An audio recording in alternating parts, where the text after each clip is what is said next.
voice of growth, mastering the mind and market. I started with a company called Carvana back in 2016. From the moment I set foot in their building, I just knew that it was special. I'm the person in the room saying yes, and here's how. There is a stereotype about finance people. I think trust is very important. If you're spending money, making money, or counting money, I'm invited to your meeting. That element of human connection is really important. Founders and leaders that sustain that growth, that make it far and not just fast, bring people with them. I think the goal should be to always do things better and faster. I'd love to be remembered for being the woman I want to be. I'm very entrepreneurial because I want to be the person who's sitting next to the founder and really at that intersection of their big vision and strategy and execution. And that's really where a CFO can be highly impactful. Oh, do tell. Right? Sarah, you've been in the finance seat of hyper-growth companies. Tell us and the viewers a little bit about what it felt like and how you saw your way through it. Well, first of all, thank you for having me, Manny. I'm excited to be here. Absolutely. You are correct. I started with a company called Carvana back in 2016. That was before they IPO'd about a year later, and it was my first industry job. Previous to that, I was in public accounting. I like to think of myself as an accountant by discipline. Okay. But when I got it to Carvana, I was accounting and finance and really anything that I could grab. That place was like a rocket ship. I bet. It was so much fun. I loved public accounting, and I knew that if I were to step out of that world, I would have to find something special. And Carvana was my first interview. And from the moment I set foot in their building, I just knew that it was special. I got lucky because they thought I was special too. And yeah, we went, and it was a blast. I thought the first 9 months were crazy. In fact, there were moments that I thought I'd made the worst decision. Yeah. Because it was insane in the best ways. How long were you there? I was with Carvana for almost 7 years. Okay. Was there a moment, maybe more than one moment, during your tenure where you just wanted to walk away? You were just done? Oh, no. No. So it was like you were like on that bull, hanging on to dear life. I bled blue. I loved Carvana. I loved the people. I loved the energy. I loved what we were doing. I like to think of companies in terms of your micro ecosystem and your macro ecosystems. And the macro ecosystem that was Carvana, I was there for it. From senior leadership to, our brand in the community, to the fun that I got to have at work, to the people so intelligent in the projects we worked on. I mean, I just had a blast. So you were pretty close to the inner circle, right? You were maybe not C-suite, but very close to the C-suite, correct? I was, humbly speaking, still am. I kept the important things, and I kept the people. So yes, I was senior leadership, but I was an associate director. I had a friend who once said, "Big A, little D." But moving from accounting to FP&A at Carvana, which I was so humbled and honored to have been offered, really gave me a seat at the table, and I was able to make some pretty significant impact. I bet. I want to get to that impact in a second. But my first question, just to dovetail off of that, is what are the leadership qualities that you saw in those rooms at Carvana when everything was just like crazy, like that rocket ship? Who are the astronauts in the room, if you will? And give us a sense of their style, their leadership qualities, maybe some of their leadership things that weren't so great.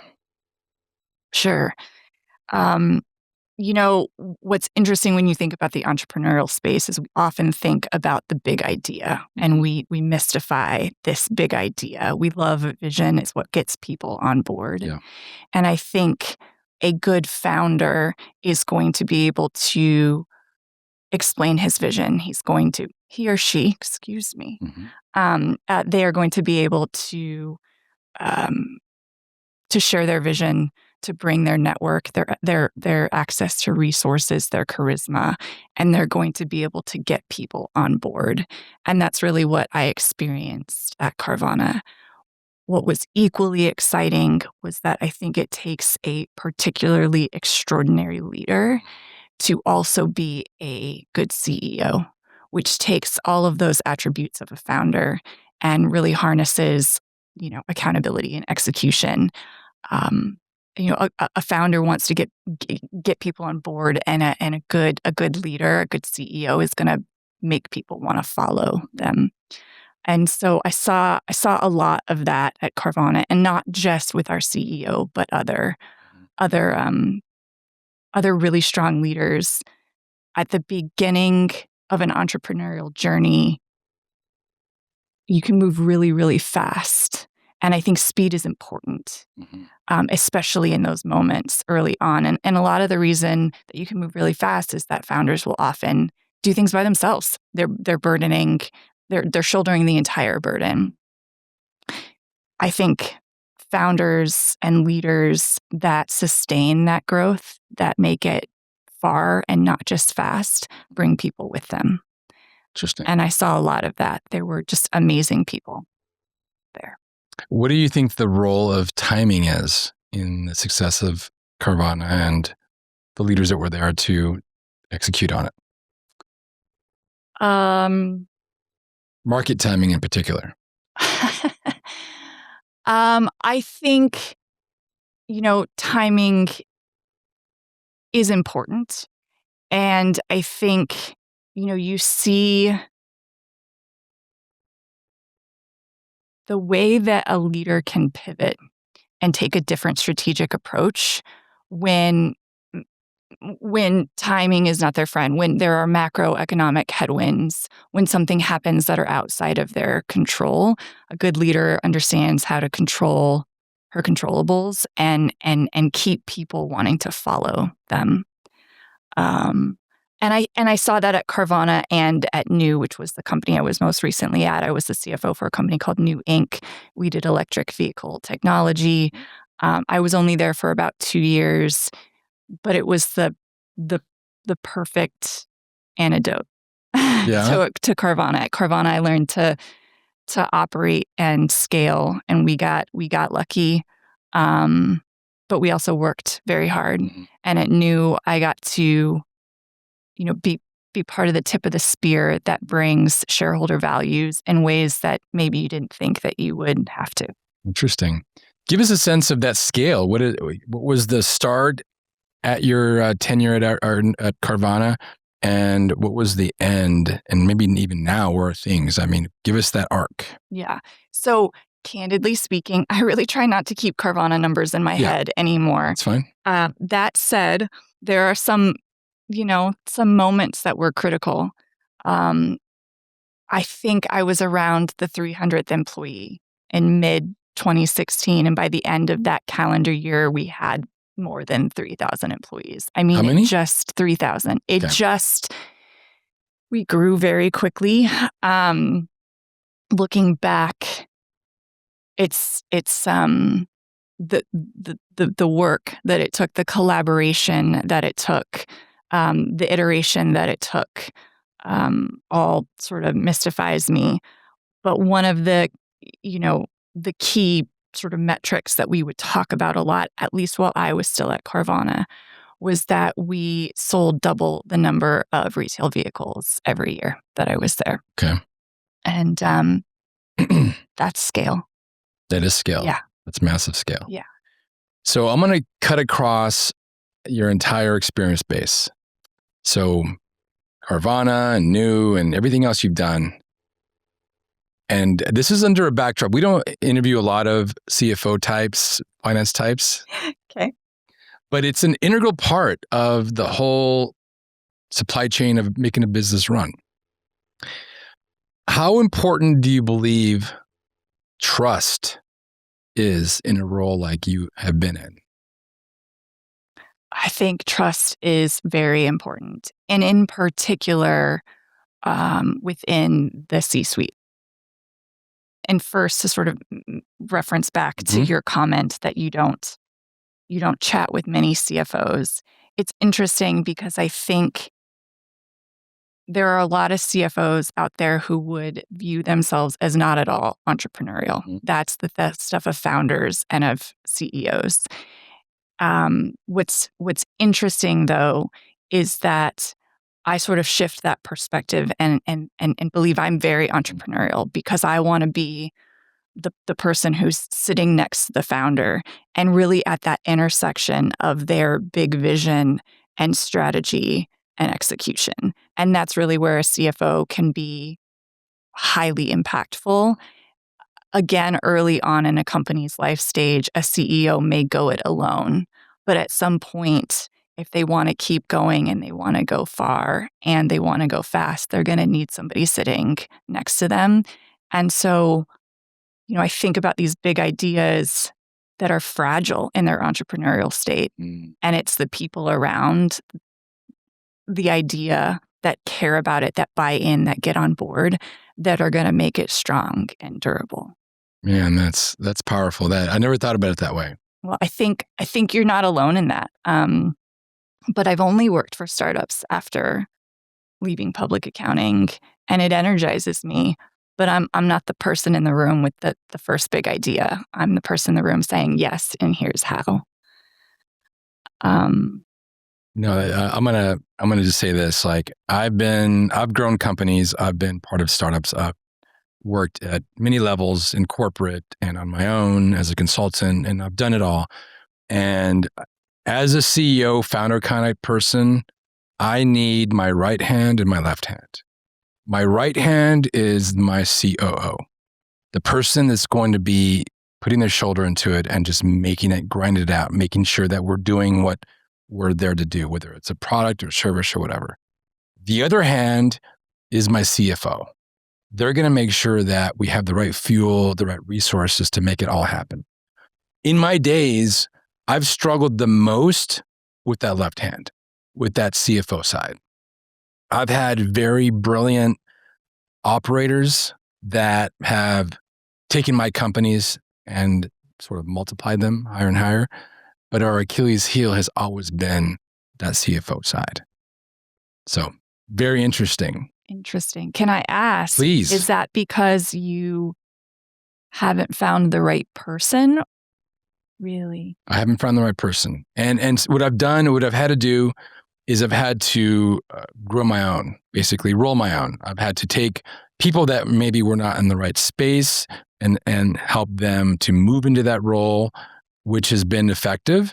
But I think from the get-go, I've seen things come and go that if I had the right sort of foundation in a CFO, we could have gone further and faster. Yeah. Very much like you, maybe. I'm not the ideas person. So I'm a Boy Scout. I'm a woodsman. I was search and rescue. I'm an outdoors guy. And I use this analogy a lot. I use the analogy of a fire. To make a fire, you need three things. You need oxygen, you need fuel, and you need spark. I am like 99.8% oxygen. Okay, so I will not be the original idea of something. And that's the spark. That's the spark. You can find the spark. That's like the CTO. That's like the person with the idea. And then you have the fuel, which is the COO and the CFO combined. Mm-hmm. I think the CFO is sort of both, a little bit of fuel, a little bit of oxygen.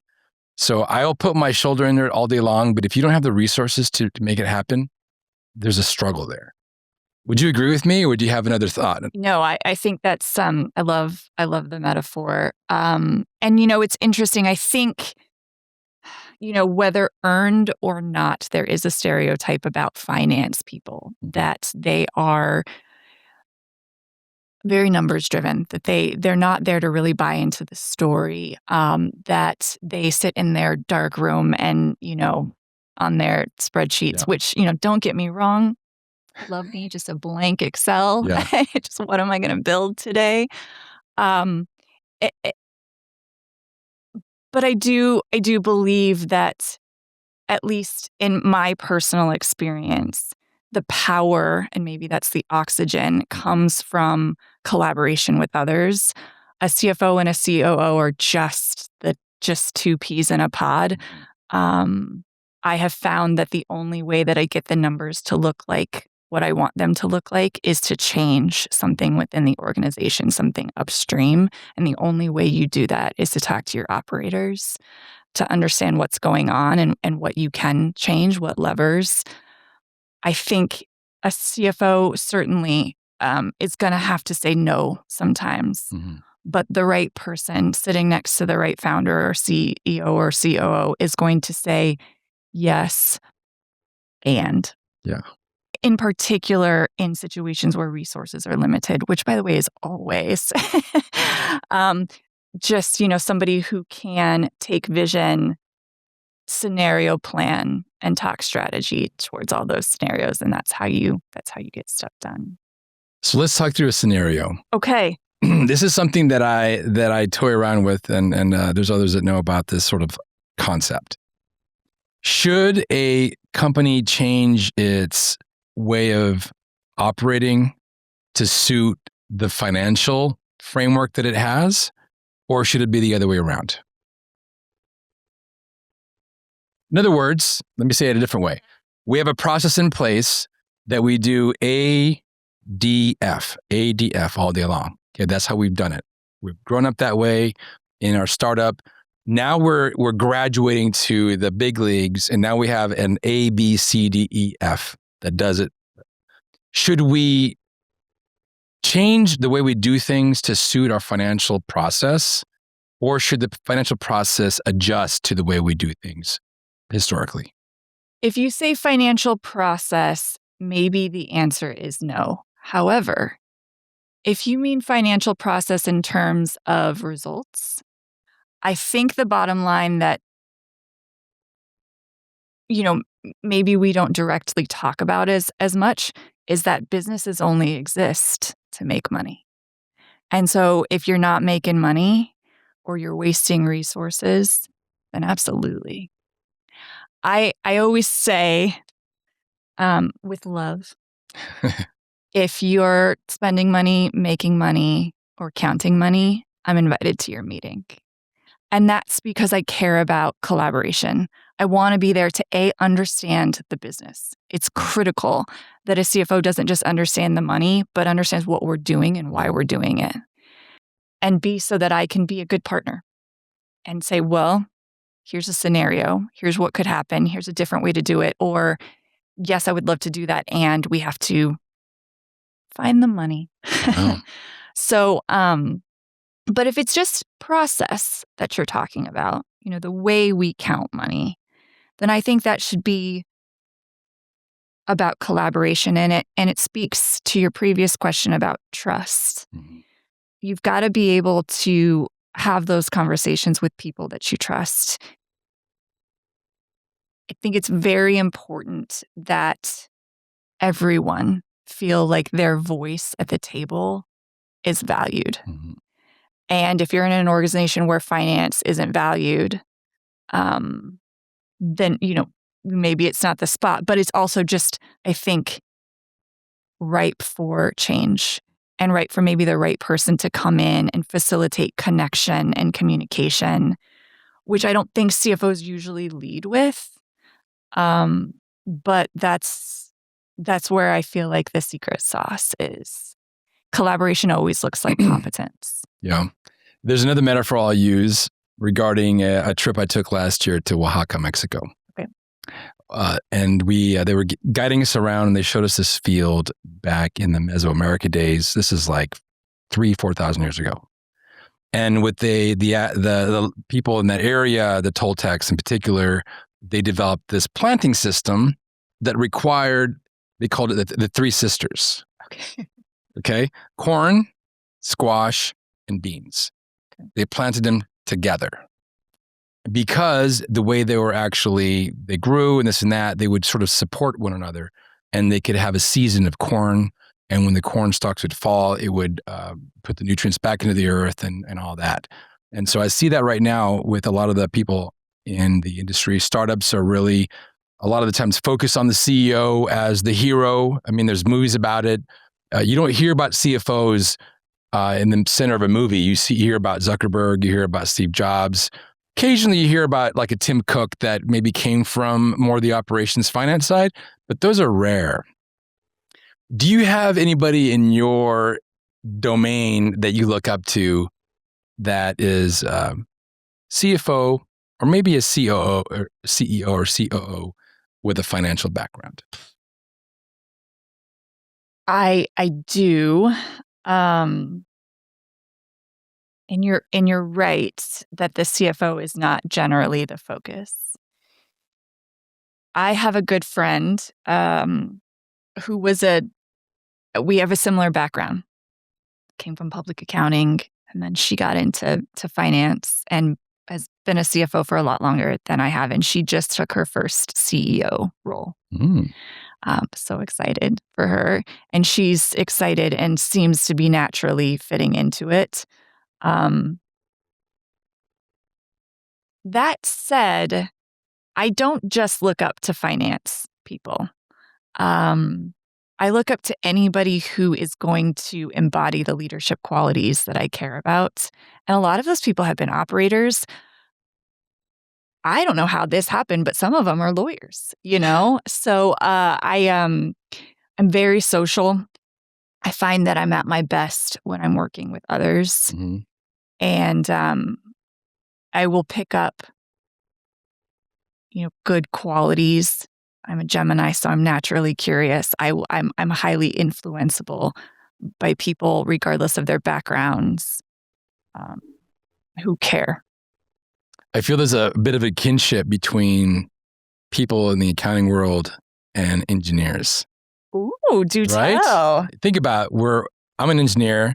Oftentimes we're seen as behind the scenes. You put your code underneath the door and you slide a pizza, to pay them. And You never see them. There's a joke about how do you tell the difference between an introverted and an extroverted engineer? An extroverted engineer will look at your shoes when they talk to you versus their own, of course. So I've worked a lot in the engineering domain, and I've met some CFOs. I actually smoke cigars once a quarter with a guy who is a CFO of a venture capital company.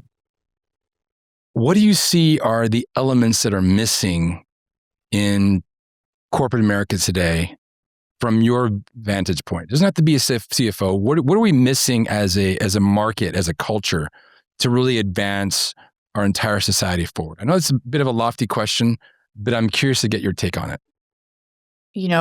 I would be remiss to make the assumption that we're missing anything. That said, what we can use more of, I think, is that human element of connection.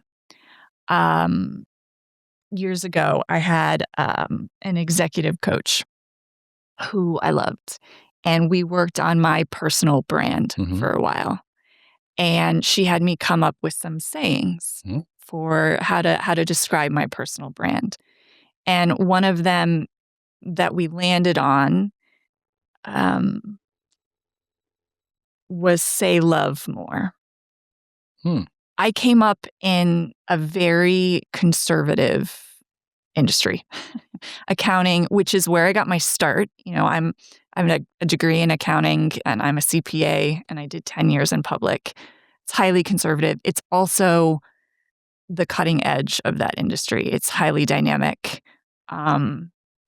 But you weren't friends with people you worked with. You didn't say that you loved them.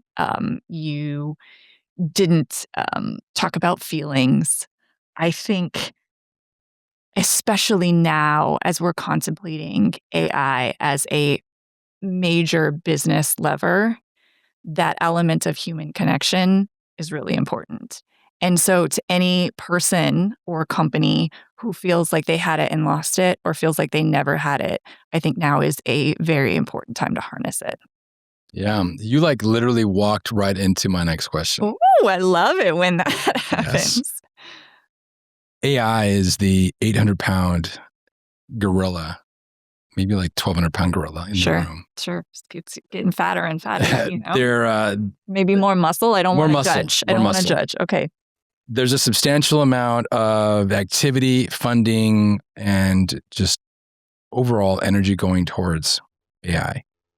I use it. I talk to people in the industry that are at the tip of the spear, working on technologies that are way beyond my comprehension of what's happening. I talk to naysayers. I talk pretty across the board of those that are involved with AI. I had a recent conversation with a young founder, and we were talking about filling out their C-suite. They have software people. They have everything laid out. And I mentioned you should find somebody who can help you with the numbers, the quote unquote bean counter. Their answer was, I'll get AI to do it. I can already tell by your reaction of what you're going to say. So tell me, as that person, imagine if I was that person that said, oh, we'll just get AI to do that all. What would you say to me? I would say leaning on technology like that, especially in its infancy, to do all of anything is misguided. Certainly, AI is going to do some of it and should do some of it. In a finance organization, there is a lot of manual work. There is a lot of there are a lot of inefficiencies that I'm sure could be enhanced, eliminated with the use of AI. That said, again, companies exist only to make money. I'm not certain I would trust my entire finance organization to AI, and I don't think that even if you could, that you should. I think AI is a powerful tool. I definitely use it. I know that a lot of organizations are looking for more ways to use it, and I champion that. Go do that. Go harness this new technology. Go make it good. I don't see it as being something that eliminates human touch, that eliminates human perspective. And I think we're stronger if we harness the technology and sustain human connection around it. Interesting. I read this report, and then I had a conversation with a friend of mine regarding this. It was about the idea that AI may disrupt the industry market-wide to the tune of about 85 to 90% unemployment. That was the conversation. I happen to disagree with that. I think it'll be closer to 40, 45. But the question was, or the framework was, there was a founder and a CEO of an accounting firm. Happened to be accounting, not just for this conversation, but it was literally an accounting firm. And they had 20 accountants making $150K a year. Okay. And the case for AI, for why we're going to have such crazy amounts of unemployment, was if that founder could employ AI and have the same workload, but reduce the workforce by, instead of having 20, they would have 4 accountants that do the same amount of work. The profitability would skyrocket. This founder CEO would take home a bigger paycheck. The 4 that remained would take home likely a bigger paycheck. What do you say to that hypothetical framework? I think I'm with you that, not having any other information, 20 to 4 seems significant. That's a pretty big impact. I think I would have more questions than I would have answers after that statement. But again, certainly, I think that there are ways to find efficiencies. I don't know that the goal should be to eliminate headcount. I think the goal should be to always do things better and faster. I think the goal could be to reduce future headcount. Companies that grow, Carvana in particular, we were always hiring, always hiring. And the more that you hired, what did you need?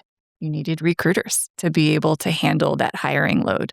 And at some point, the operational model for the number of recruiters that the company needed was insane. Can you reduce that burden on the company to hire recruiters to be able to hire more people by harnessing AI technology? Absolutely. Is your goal to eliminate as many recruiters as possible? No. And this is coming from somebody who knows and understands that headcount is your most significant expense. Yeah. Most of the time, unless you're buying cars, and then that's also fairly significant.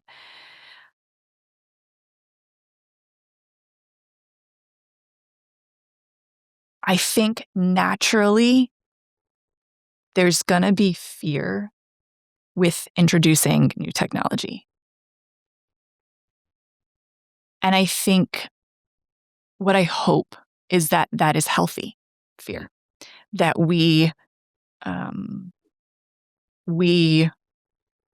as an accounting community, as a business community, care and are using the technology in the way that makes the most sense for the end goal, which is really the user, the customer. And beyond that, I guess we'll just see, we'll just see. I did a podcast, a monologue about a month ago. And the title of the podcast was The Rise of the AI Augmented Leader. Mm. And one of the things I said in that podcast, drawing from lots of resources and articles I'd read, maybe a little bit of ChatGPT mixed into that as well, that your job will not be replaced by AI. Your job will be replaced by someone who knows how to harness AI. That distinction should light a fire under anyone's butt to get in motion, learn the tools, and get moving on executing with AI. Certainly. It's interesting. I can't imagine that this is the first time this conversation has been had. It might not have been AI. Maybe it was email. Yeah, the internet. The internet. Certainly, I think this phenomenon will continue, and I agree with you. I think we to scoff and let the fear overtake sense to the extent that you think that AI won't have an impact, I think is short-sighted. Yeah. Likewise, to take that fear and just not be able to move is equally short-sighted. We can't ever stop. We can slow down, gain alignment, and move forward. It's important to keep moving, but we can't ever stop. And I think it's here, and I think we should find the positive and roll with it. Yeah, there was a moment I caught my 18-year-old son. He's now 18. At the time, he was probably like 13 or 14. He was doing homework, and he was doing English. And I'd walk by, and I'd look over, and he'd hide his phone real quick. And I went up to him, I confronted him, and I said, "What's happening here?" And I've come to find out he was using ChatGPT. So I was at that moment equally proud and equally disappointed that he was using that tool. Because certainly it's clear I know him very well, obviously, he's not going to be a literary, giant. But having said that, you need to have a command of the English language, written and spoken as well. But he's using the available tools. He's using what's out there. So I'm going to take the lens and kind of rewind a bit. And I want to find out where you came from. Okay. Give us a sense of where you grew up. You mentioned conservative in the workplace. How was it growing up where you grew up, and give us that sort of background? Okay. I'm from Denver, Colorado. Okay. Born and raised. Go Broncos, go Yeah. Avs. I have an older sister who is only 20 months older than I am. Okay. She will say 21. It's not true. It's 20 and a half. I did the math. Okay. We grew up as rivals, and now we are best friends. Gives me hope because I've got two boys that are 20 months apart, pretty much. Okay. Let them do what they're going to do. We fought, and now we're very close. And a lot of that is led by the older sibling. She's the only person in the world that I let boss me around. And I let her boss me around. I suppose it's accurate to say that my parents got divorced when I was young. For a while, I lived in California with my mom and my stepdad and his children. He had 4, and then they had 1 together. So that was 7. Wow. Interestingly, I was the youngest of 2, and then very quickly plopped into like the middle of this massive family and was just the middle child. Wow. I think that dynamic probably shaped a lot of who I am. My siblings certainly think so. I think I always wanted to be heard. Mm-hmm. And I was. And I was. But yeah, I graduated from high school in Colorado and went to school in Colorado and married my college sweetheart. Is that what brought you to Arizona? It is. Yeah. He's a soil scientist by academic discipline. He's in agriculture now. He came to Arizona and ASU specifically to get his PhD. He's such a smarty. Mm-hmm. And we did long distance for 3 years, which ended up working out well. I was young in my career and working really hard, and he was working on his PhD. And turns out he's a great phone talker. So it worked out. And then I moved to Arizona 15 years ago, which is crazy. Wow. And yeah, the rest. Do you come from a family of CFOs or no. you have like, your parents have like impeccable credit and like just everything's like super organized? Or, I mean, I'm trying to figure out like where you came from. Where did this mindset and acumen come from? Because you can always see parts of it as you're growing up.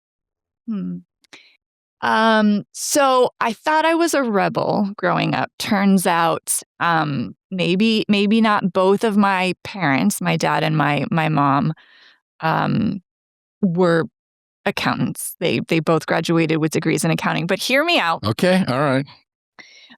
Neither lasted very long in public accounting. My dad worked for Arthur Andersen. My mom worked for a small firm called Coopers & Lybrand, which I believe now is PwC. It went from the big 8 to the big 4.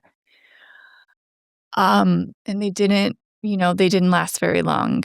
And that's fine. The typical 10 years, 2 years, and I spent 10.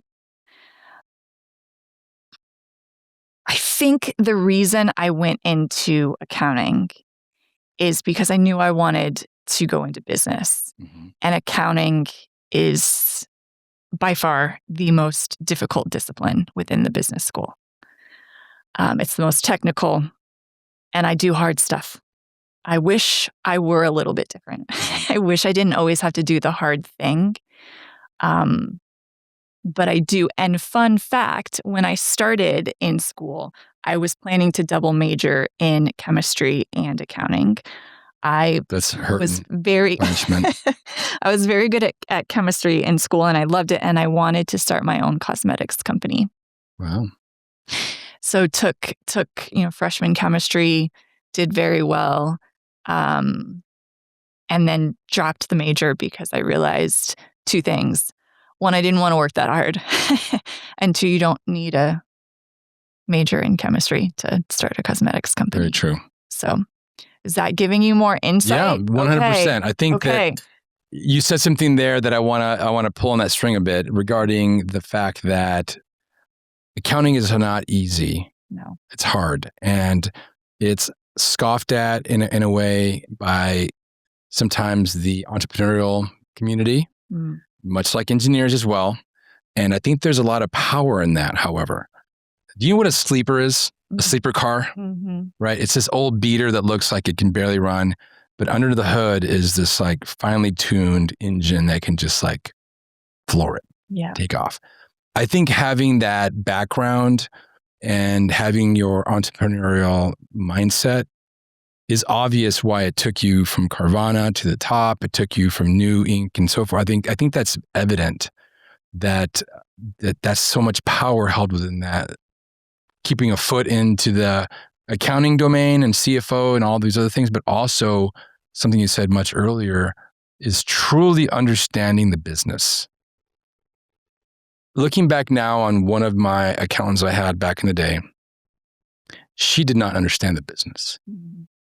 And we struggled because it was only about numbers for her.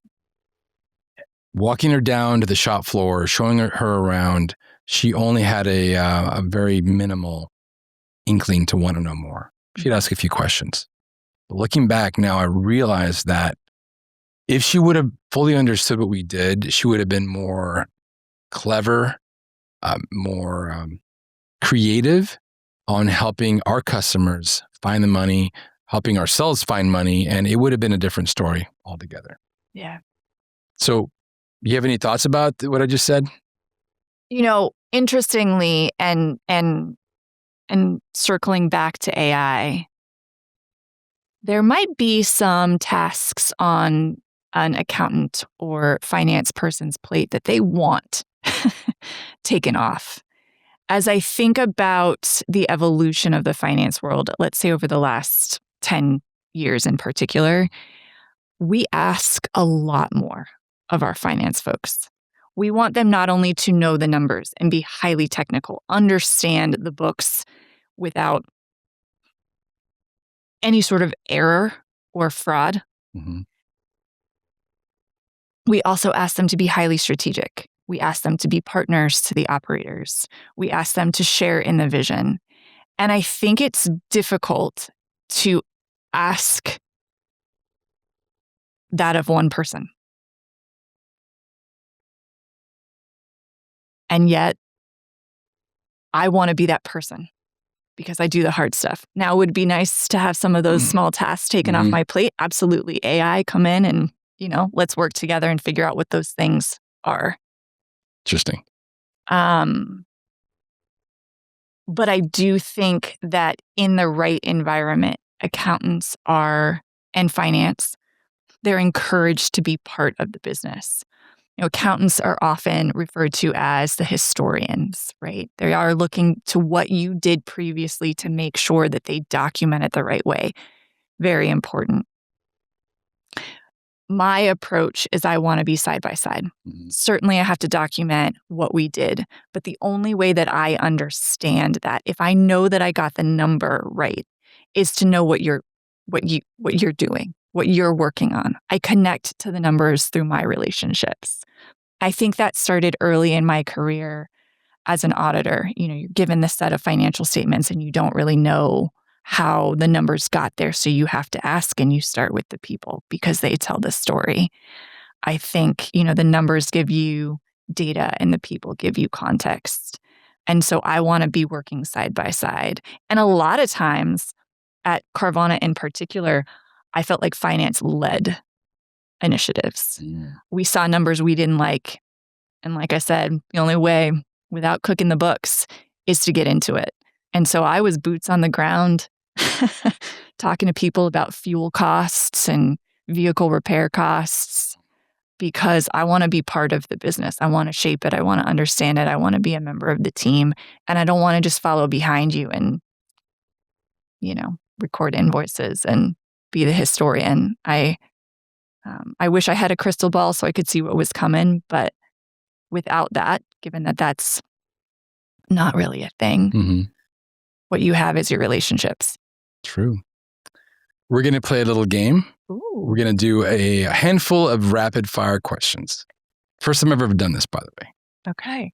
So all right. So just came into my mind. Race all around. There'll be it'll only be like 4 or 5 questions. Okay. And these are going to be, I want to get your guttural reaction. I want to get a sense of what your first thing about what these questions are. Mm-hmm. Mm-hmm.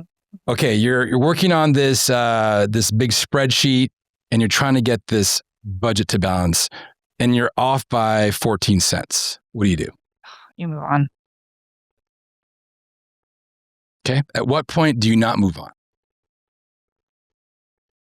You don't move on when you think that the error or imbalance is a result of your process.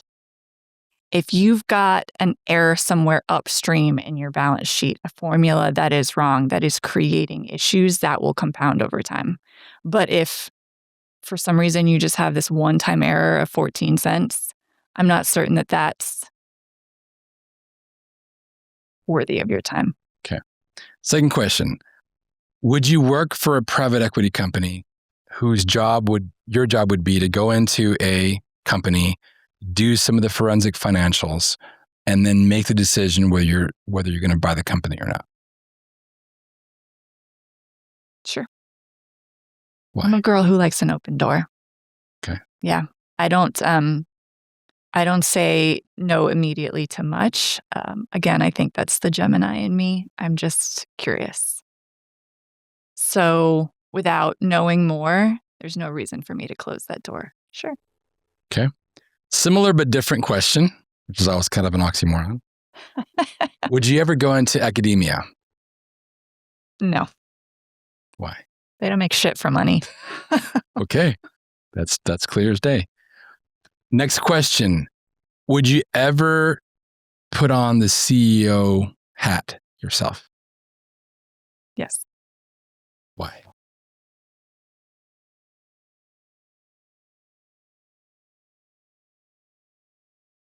I think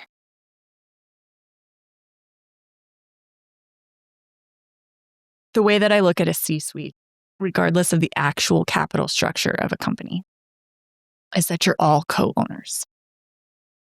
And when I look at the other executive officers, I ask myself, would I go into business with you?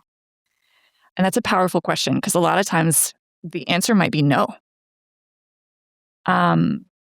Of those executives, the CEO is the most powerful when you ask that question because they're the ones leading. They're the ones at the end of the day, even though as a chief financial officer, I bear responsibility, the CEO is at the top.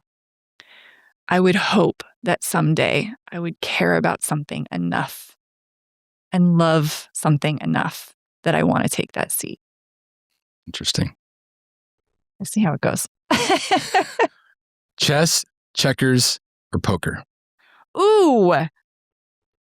I don't play any of them. Chess, mainly because it feels like a fun activity to drink whiskey too. I'm a whiskey girl. Okay. Well, the last question I have for you, and this is really geared towards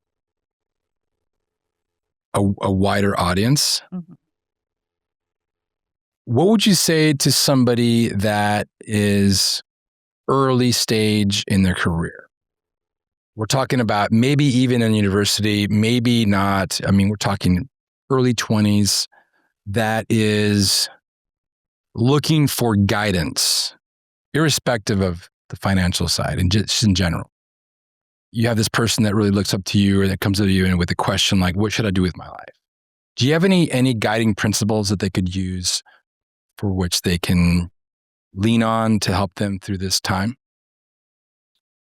Yeah, I think so. I mean, speaking with humility and the vantage point of what works for me, I'd say the first thing anyone should do, 21 or not, is to take care of your body. You only get one. And when you're in your 20s, you think, you're still made of half rubber, like you don't, some people might not think as much as I might think now about taking care of their body, which includes moving. It includes a good skincare routine. When you're young, you don't think about longevity, but longevity is important. I think the second thing I'd say is, keep the people. you meet people and you just can't even predict the way that relationships are going to compound over time. And I think it's really important, again, with that vantage point that longevity matters, to make relationships, and never discount an opportunity or a person based on where they're at right now or where you're at right now. I love an open door. The third and final thing I think that I'd say is we talk a lot about growth. You talk a lot about growth, but it's difficult to take an honest look at yourself and find space for growth. And growth needs room to grow. Mm-hmm. Yeah. And so to be able to understand things aren't that perfect, where you have opportunities, and then really do the internal work to make the growth happen is really important. It often will occur in its most significant form when you're at a low point. Yeah. And that's hard to think about when we're low. I had a leader who used to say, probably still does, always play like you're behind. He was so worried about becoming complacent. And I loved and hated that, just super candidly, because I think it's really important to celebrate the wins and let people feel their progress and not feel burnout from the sense that your goalposts are always moving. However, those moments of the most impactful growth are going to happen when you feel like you're behind. And so I think having the mindset to let that happen is important. And if you kind of follow that structure I just laid out, it's very similar to what I do every day. I think similar to, Maslow's theory of hierarchy. Yeah. You've got your physical being, you've got your relationships, and then you've got, just you at the top. Yeah. And so I think that's a good framework to follow. Interesting. Some of that advice really is echoed in what my grandmother says. So she's an entrepreneur. She's built companies and she has a second grade education. And so she's done it based on what she could do. And two of the things that she says that were kind of equal, but very distinctly opposite, which is kind of a topic of today for some reason. The first of which is keep moving, no matter what. If you're depressed, if you're down, if you're struggling, if you're on top, keep moving, no matter what. And the other thing she said, and she actually said more recently, is that becoming irrelevant is among the most painful things you can endure. For her, being so relevant in our community, and now that she's 94, becoming less and less relevant, has been very painful for her. She's still relevant, by the way, but she feels as though that's been closing in. And so that's very interesting. Yeah. Does she do yoga? No, she doesn't, but she cooks, and that's her form of yoga. Okay. Yoga, I love it. I do it a lot, and it's the physical flow that calms the fluctuations of the mind. So it's very important, whether you're high or low, to do it. Yeah. And it's interesting that you talk about irrelevance, because I think, circling back to your question about what would you say to a 21-year-old, they're finding their relevance at that point, and I think it's an important growth trajectory to find a voice to begin with. Simply speak, do what you can. And then I think the next stage is finding the voice. You've been around enough leaders, you kind of know what good leadership sounds like, and then finally finding your voice.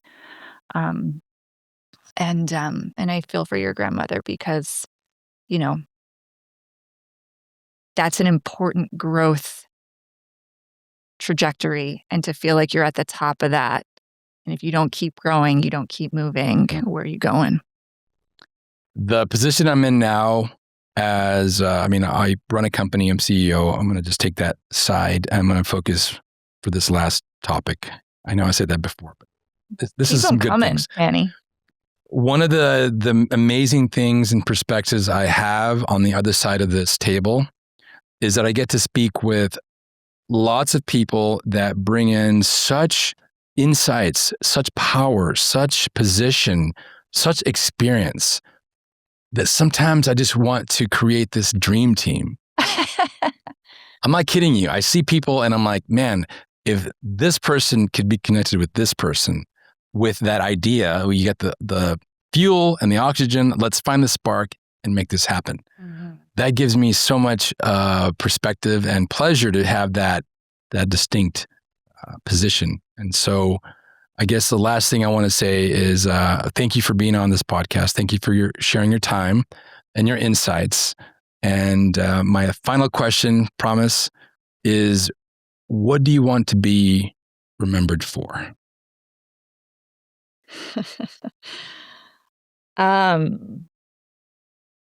I laugh, not because it's not a brilliant question. Do you like Chelsea Handler? I don't know who that is. Chelsea Handler, the comedian. Maybe. Remind me. She's had podcasts and TV shows like Chelsea Lately and yeah, I think I know what you're talking about. Mm-hmm. Okay, yeah. And she's highly irreverent and blonde. Very much so. Yes, I know exactly what you're talking about now. Highly irreverent. I get it. I think she's actually funniest in written form, and I've read many of her books. And her most recent book is titled "I'll Have What She's Having," and in it, she describes this woman that when she was younger, she hoped she would become. And she describes her in beautiful detail. And then sort of through her stories, she realizes, I am that woman. Mm. And so I suppose at a high level, I'd love to be remembered for being the woman I want to be, which is probably a beautiful intersection of beautiful on the inside and the out. I think we're all our own form of psychopath, if I can say that. One of the ways that I demonstrate that is I keep a very tight calendar.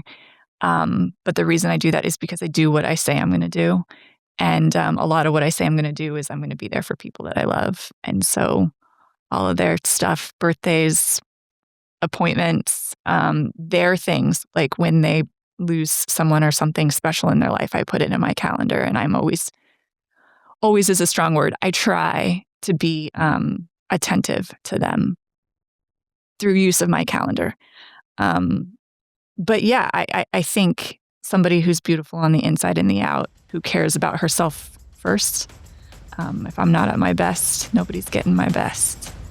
And then somebody who uses that best for the people that she loves. That's brilliant. And I hope that circle is wide. Yeah, that's brilliant. Thank you so much for your time. Thank you, Manny. Cheers.